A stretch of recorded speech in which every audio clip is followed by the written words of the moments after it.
আমার বরগড় ডিস্ট্রিক্ট ফুটলি পালিরে তার মানে बहुत मिल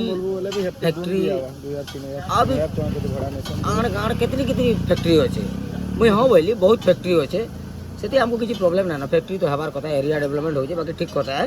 जे हमको मिल संगे तो एंता किसी मतलब नहीं ठीक है चाषी बासी लोग धान घेन एंता किसी नहीं से बाकी ई जेन आमर इन जेन फैक्ट्री अच्छे गुरस फैक्ट्री अच्छे टाटा ग्लूकोज फैक्ट्री अच्छे आर फिर लगड़ा फगड़ा कितनी एमती फैक्ट्री अच्छे जे इमने काଣା करिछन ना आम लोकल लोक को केवे चाकरी दउछन ना देबार कि केन गरीब देखि लोक को सपोर्ट करूछन नाय करबार काहे ती काहे केन जिनिस सपोर्ट कोले कि हमर आकर पाकर लोक को काहे गुडी चाकरी देले ना सब पटके आनी के भरबे हैं अरे मुई कहमी गोटे कथाटे आमर एरिया रे फैक्ट्री बनाबो आमर इन सब करबो आमर इन जगह घेनबो और आमर इन लोक टिके चाकरी देले का गाड़ फाटुछन कि गाणे मारबे तुम